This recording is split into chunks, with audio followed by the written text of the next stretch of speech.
இறையேசுவில் பிரியமான சகோதர சகோதரிகளே, நமது ஆண்டவர் இயேசு கிறிஸ்துவுடைய திருப்பெயரால் உங்களுக்கும் உங்கள் குடும்பத்தில் இருக்கிற அனைவருக்கும் அன்பும் சமாதானமும் மகிழ்ச்சியும் உண்டாவதாக. அன்புமிக்கவர்களே, ஆகஸ்ட் மாதம் 12ஆம் தேதி தாயாம் திருஅவை புனித ஜோன் பிரான்செஸ்கா ஷாண்டால் என்கிற புனிதனுடைய நினைவு நாளை கொண்டாடுகிறது. இவரை புனித ஜான் மரிய பிரான்செஸ்கா என்று கூட அழைப்பார்கள். அன்னை மரியாளுடைய வருகையின் அருட்சகோதரிகள் என்கிற துறவு சபையினுடைய நிறுவனர். அன்புமிக்கவர்களே, இந்த புனிதையானவள் பிறந்தது பிரான்ஸ் தேசத்தில் 17ஆவது நூற்றாண்டில். புனித பிரான்சிஸ்கு சலேசியார் அவரிடத்தில் ஒரு ஆன்ம போதனைகளை பெற்று 28 வயதிலேயே துறவரத்தை ஏற்றுக்கொண்ட ஒரு புனிதை தான் இந்த ஜோன் மரிய ஷாண்டால் என்கிற இந்த ஒரு புனிதை. ஒரு பணக்கார பிரபுத்துவ குடும்பத்தில் தான் பிறக்கிறார். மிக இளைய வயதிலேயே 16-17 வயதிலேயே இவருக்கு திருமணம் செய்து வைக்கிறார்கள். திருமணத்தின் ஆசீர்வாதமாக 4 பிள்ளைகளை பெற்றெடுக்கிறார். பக்தியிலும் ஒழுக்கத்திலும் வளர்த்தெடுத்து கொண்டிருக்கிறார். திடீரென்று குடும்பத்தில் இவருடைய தாய், இவருடைய வளர்ப்பு தாய், இவருடைய கணவர் மற்றும் 2 பிள்ளைகள் தொடர்ந்து மரணித்து போகவே இறைவன் மீது கொஞ்சம் நம்பிக்கையில் தளர்ச்சி கொள்கிறார். ஜெனிவா நகரத்தினுடைய ஆயராக இருந்த புனித பிரான்சிஸ்கு அவரிடத்தில் சென்ற நேரத்தில் அவருடைய ஆன்மீக ஆலோசனையின்படி, பெற்றோர்கள் இவர்களுடைய பரிந்துரையின்படி இந்த ஜோன் மரிய ஷாண்டால் என்பவர் துறவரத்தை ஏற்றுக்கொள்கிறார். அன்னை மரியாளுடைய சந்திப்பின் அருட்சகோதரிகள் அல்லது அன்னை மரியானுடைய வருகையின் அருட்சகோதரிகள் என்கிற ஒரு துறவு சபையை புனித பிரான்சிஸ்கு சலேசியாருடைய உதவியோடு இவர் நிறுவுகிறார். பல பெண்கள் இவருடைய துறவு சபையில் சேர்கிறார்கள். இவர்கள் வாழ்ந்து வந்த அந்த ஒரு காலகட்டத்தில் ஸ்விங்கிலி மற்றும் கால்வின் என்கிற பிரிவினைவாத சகோதரர்கள் திருச்சபையை கத்தோலிக்க திருஅவையிலிருந்து பிரித்து கொண்டிருந்த ஒரு நேரம்.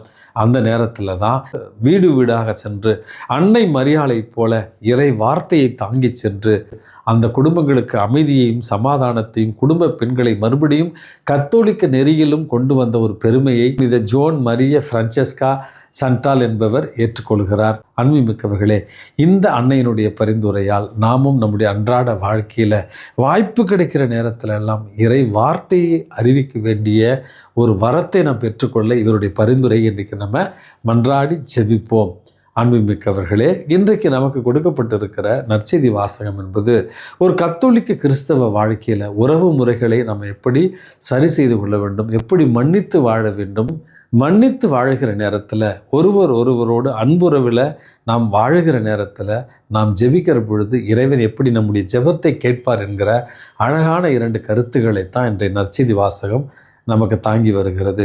அன்புமிக்கவர்களே, நம்முடைய அன்றாட வாழ்க்கை முறையில் நம்ம ஒரு வார்த்தையை கேள்விப்படலாம், மன்னிக்கவே முடியாது, செத்தா கூட அவங்கள நான் மன்னிக்க மாட்டேன், நான் செத்தா கூட அவங்க என் முகத்தில் முழிக்கக்கூடாது அப்படி என்று இன்றைக்கு வெறுப்பை உள்ளத்தில் அதிகமாக்கி கொண்டு இன்றைக்கு நம்முடைய உள்ளத்தில் கோபத்தின் உச்சத்தில் இன்றைக்கு நாம் வாழ்ந்து கொண்டு இருக்கிற இந்த ஒரு சூழ்நிலையில் தான் கடவுள் மன்னித்து மறந்து வாழ நமக்கு அழைப்பு விடுக்கிறார். அன்புமிக்கவர்களே, நமக்கு எதிராக ஒருவர் தீமையை செய்கிற நேரத்தில் அவருக்கு எதிராக புரளிகளை பரப்பி விடாமல், வதந்திகளை பரப்பி விடாமல், அவரிடத்திலேயே நேரிடையாக அவருடைய குற்றங்களை அல்லது தவறுகளை சுட்டி காண்பித்து அவர் நாம் சொல்லுகிற அந்த அறிவுகளை ஏற்று நடக்காவிட்டால் இன்னும் திருச்செவிடத்தில் அவரை அழைத்து மற்றவர்கள் அறிவுரை மூலமாக அவர்களை திருத்த முயற்சி செய்ய வேண்டும். மாறாக அவர்களை பற்றி தவறான வதந்திகளையோ அவர்களை பற்றி தவறான செய்திகளையோ பரப்பக்கூடாது. அவர்களுக்கு எதிராக முணுமுணுத்தலையோ அவர்களுக்கு எதிரான தீய பேச்சுகளையோ நாம் செய்யக்கூடாது என்பதைத்தான் இன்றைய நற்செய்தி வாசகம் நமக்கு அழகாக சொல்லித் தருகிறது. மற்றவர்களை மன்னித்து வாழ வேண்டும், மறந்து வாழ வேண்டும் என்கிற செய்தியையே முதல் செய்தியாக இன்றைக்கு நற்செய்தி வாசகம் நமக்கு தருகிறது.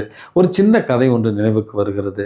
2 சகோதரர்களுக்கு இடையே சொத்து பிரச்சனை. அதனால் அண்ணன் தம்பிக்குள்ளே சண்டை போட்டுக்கிட்டு தம்பி திட்டான்னு அண்ணன் ஒரு தச்சரை அழைத்து, என் தம்பியை நான் இனிமேட்டு பார்க்கவே கூடாது, எங்கள் 2 பேருக்கும் இருக்கிற நிலத்தில் ஒரு சின்ன சிற்றோடை செல்லுகிறது, இதற்கு நடுவே எனக்கு ஒரு மிகப்பெரிய ஒரு மரத்தாலான ஒரு தடுப்பை கட்டி எழுப்புங்கள், என்னுடைய தம்பியை நான் பார்க்கவே கூடாது, ஏனென்றால் அவ்வளவு கேவலமான வார்த்தைகளை எனக்கு எதிராக அவன் மொழிந்திருக்கிறான் அப்படி என்று ஒரு தச்சரை அழைத்து ஒரு மதில் சுவரை கட்ட அவரை அழைப்பு விடுக்கிறார். அன்புமிக்கவர்களே, இந்த அண்ணன் திரும்பி வருகிற நேரத்தில் இந்த தச்சர் என்ன செய்கிறார்? மதில் சுவருக்கு பதிலாக அண்ணனுடைய சொத்தையும் தம்பியுடைய சொத்தையும் இணைக்கும் வண்ணமாக மரத்தாலான ஒரு பாலத்தை கட்டி எழுப்பி விடுகிறார். அண்ணன் கோபத்தோடு வருகிற நேரத்தில் தம்பி அந்த பாலத்தை கடந்து வருகிறான், 2 கரங்களை விரித்து.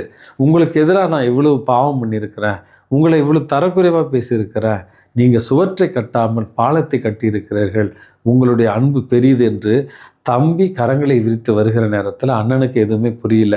அப்பொழுதுதான் புரிகிறது, இந்த தச்சர் சுவருக்கு பதிலாக மதிலுக்கு பதிலாக பாலத்தை கட்டி எழுப்பியிருக்கிறார் என்று. தம்பி இருகரம் விரித்து வந்த உடனேயே மனம் மாறி அண்ணனும் தம்பியை அணைத்து கொண்டானா. அன்பு மிக்கவர்களே, இதுதாங்க இறைவன் நமக்கு சொல்லித் தருகிற பாடம். வெறுப்புக்கு பதிலாகவும் ஆணவத்திற்கு பதிலாகவும் பழிவாங்குகிற எண்ணத்திற்கு பதிலாகவும் அன்பை விதைக்க வேண்டும் என்கிற ஒரு ஆழமான ஒரு செய்தியைத்தான் இறைவன் இன்றைக்கு நமக்கு தருகிறார்.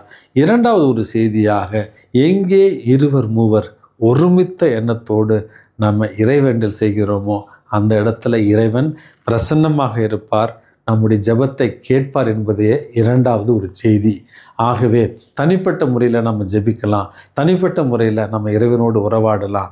ஆனால் குழுமமாக சேர்ந்து ஜெபிக்கிற நேரத்தில் இறைவன் நம்முடைய பிரசன்னமாக இருப்பார், இறைவன் நம்முடைய ஜெபத்தை கேட்பார் என்கிற இந்த செய்தியை உணர்ந்து குழுமமாகவும் ஜெபித்து கோடி நன்மைகளை பெற்றிட இறைவன் உங்களையும் என்னையும் தூண்டுவாராக.